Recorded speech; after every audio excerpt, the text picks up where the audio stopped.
Tonight on Mello TV Sports, Jamaica Rugby League President Romeo Monteith says he's excited knowing Jamaica's schedule for the Rugby League World Cup.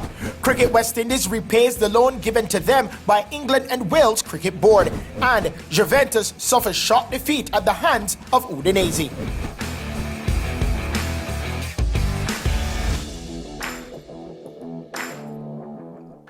We start off Mello TV Sports with rugby, as the president of the Jamaica Rugby League Association, Romeo Monteith, has expressed excitement now that the national team, the Reggae Warriors, knows its schedule at the 2021 Rugby League World Cup in England.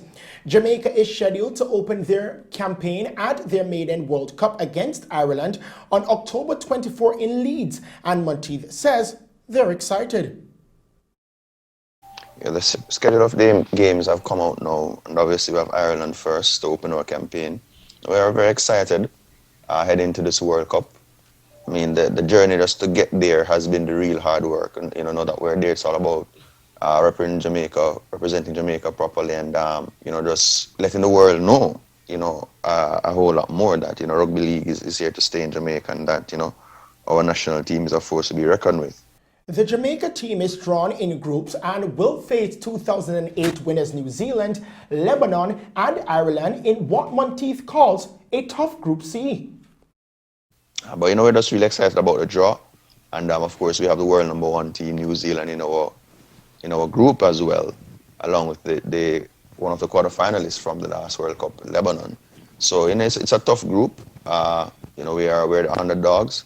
But we'll be going out there and doing our best to represent our country, and to spring a few surprises and get some victories for Jamaica. The Reggae Warriors qualified for their first ever World Cup last year by stunning the more established USA, beating them 16-10 for the first time in history. We go over to track and field news now. Jamaica's Mello yesterday produced a winning throw to take the men's shot put at a meet in Lithuania. Mello topped the podium with a season's best 20.07 meters after throws of 18.37 and 19.69 meters. We bowl over to cricket news now. Cricket West Indies CWI has repaid the US $3 million loan it received from the England and Wales Cricket Board ECB earlier this year. Now, the loan received in May was used to settle outstanding players' salary. CEO of Cricket West Indies Johnny Graves says they received US $7 million from the International Cricket Council ICC as part of normal revenue share, which each board member gets, and that a portion of that money was used to repay the ECB loan. The loan from the ECB came at a time that caused some controversy for CWI and President Ricky Skerritt. The board was accused of agreeing to tour England during the COVID-19 pandemic because of the loan given to them by the ECB.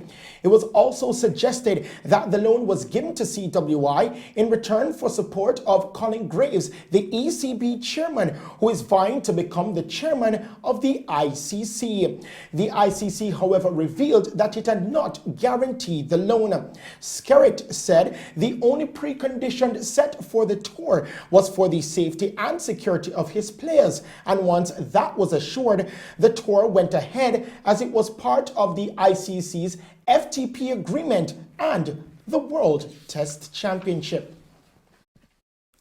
Still on cricket, West Indies Test captain Jason Holder has thrown his full support behind the man SHAI Hope as the tourists contemplate whether to make changes for the deciding test of the series against England. Hope has scored 57 runs in 4 innings, with head coach Phil Simmons admitting that he is concerned by the batsman's lack of form after defeat in the second test.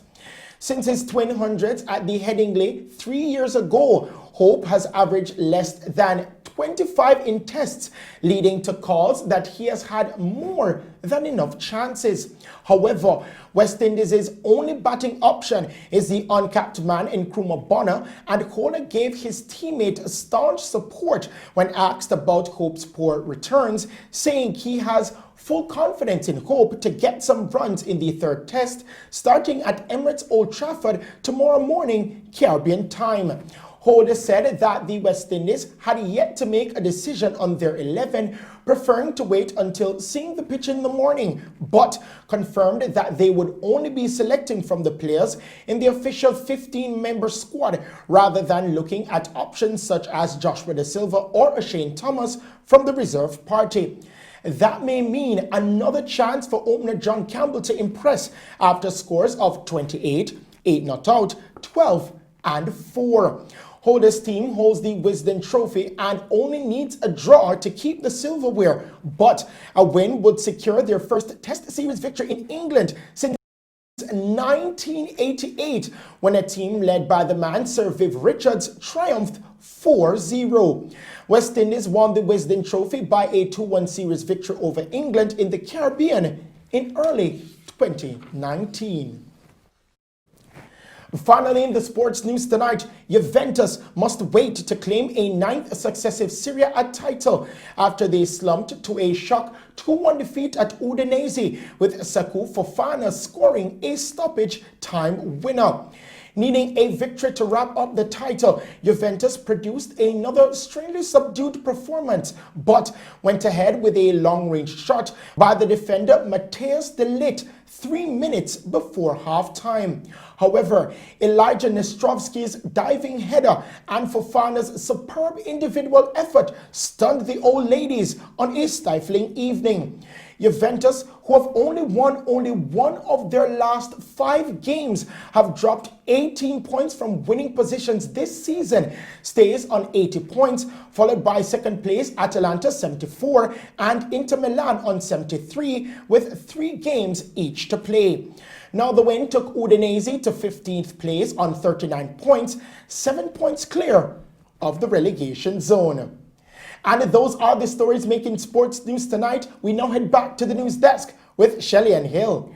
Thank you, Christopher. And now to end tonight's newscast, here are the main points.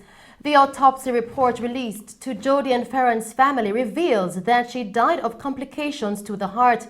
Supreme Court orders that 5 men being held under the states of emergencies be released. Prime Minister Andrew Holness has named a 14-membered Commission on Education Transformation. And the Ministry of Education, Youth and Information outlines guidelines for the phased reopening of schools for the upcoming academic year amid COVID-19. And that's our news package for you tonight. Thank you for tuning in to Mello TV Evening News at 8. I am Shelley Hill. Stay safe and pleasant viewing.